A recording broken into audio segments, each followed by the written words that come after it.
A realização desse vídeo tem por objetivo destacar fundamentalmente a preocupação que o CBO tem com a prevenção dos danos determinados por um traumatismo ocular.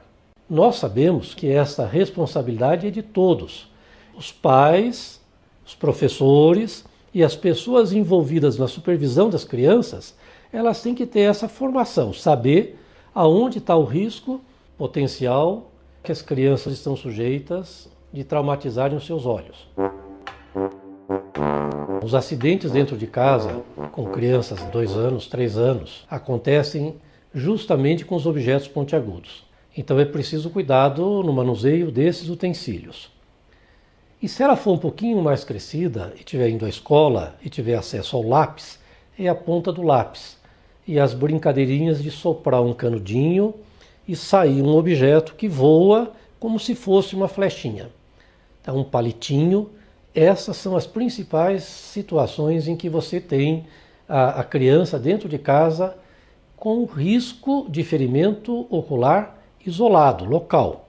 Mas você tem dentro de casa um perigo muito maior que é o fogão.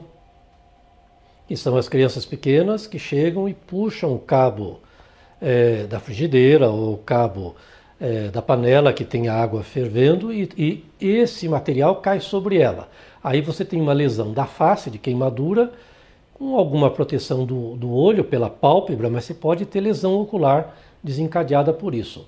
Também você tem em casa guardados os produtos de limpeza, às vezes soda cáustica e coisas nesse nível, que ficam guardados em armários ao alcance das crianças. Elas podem ingerir, como elas podem também manipular e provocar queimaduras com esses produtos. Então é preciso fechar ou colocar numa posição mais elevada, que elas não possam alcançar. Então não deixe essas coisas ao acesso das mãos das crianças, não deixe as crianças em casa manipulando esses objetos pontiagudos, haja sempre que puder supervisão, e tem que ter, a criança precisa de supervisão, ou ser afastada desses perigos potenciais. A gente que tem hoje acesso a brinquedos produzidos em vários locais do mundo, né? Talvez a grande maioria deles de origem incerta, significa que eles nem todos são seguros. Então existe uma classificação de brinquedos adequados por faixa etária. 1/3 das lesões oculares com os brinquedos são brinquedos que lançam projéteis, tipo arco e flecha ou essas armazinhas que lançam dardos ou objetos equivalentes. E alguns brinquedos podem ter, então, partes dele também com arestas, pontas, e que manipulados de forma inadequada pode atingir o olho e produzir lesões superficiais ou até lesões mais importantes. Nós temos algumas brincadeiras de mau gosto no país. Uma delas, por exemplo, é a bomba de cal. A bomba de cal, ela é nada mais, nada menos do que as crianças pegando uma embalagem PET, colocando cal, adicionando água, chacoalhando, isso vira uma bomba, isso explode. Digamos que seria uma brincadeira muito comum no sul do país, especialmente no Paraná, Santa Catarina. Então tem que evitar isso.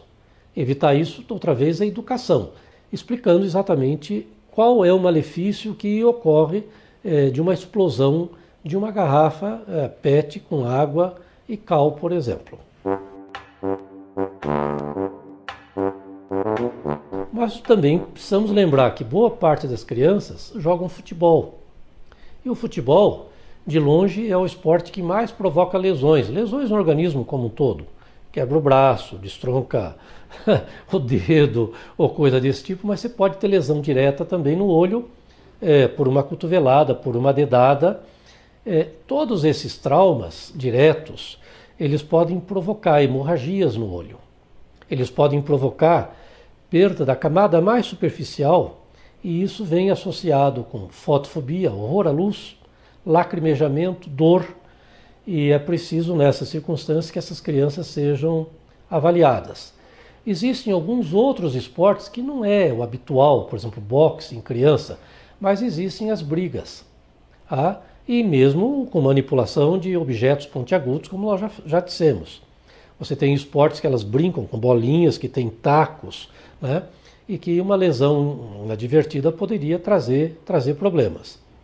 Ou seja, o esporte também é uma atividade que a criança precisa de ter supervisão para diminuir o risco de ter um envolvimento com um traumatismo em qualquer parte do organismo, incluindo a face e, portanto, também os olhos. Quando a prevenção falha e acontece o acidente, e que vem a segunda parte, que é tentar minimizar os danos oculares causados pelo traumatismo, aí a gente diz no jargão popular que a vaca já foi para o brejo. E foi para o brejo mesmo, recuperar é muito difícil. A visão é o canal de comunicação nossa com o mundo. Sem a visão, nós vamos ter dificuldades de inclusão social, de manifestação, de desenvolvimento plano, de realização profissional. Nós vamos ser alijados de uma série de coisas que nós nem temos essa noção, porque nós somos privilegiados de ter a visão dos dois olhos, de ter essa visão binocular e de ter o domínio de tudo que nos cerca.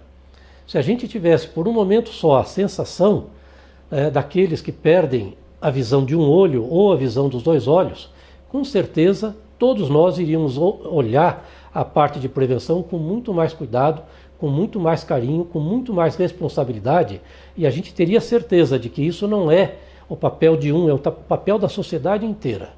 Tratar alguém que perdeu a visão custa muito para a sociedade, custa muito para a família e custa muito mais para aquele que perdeu. Então, o remédio das coisas todas é prevenção.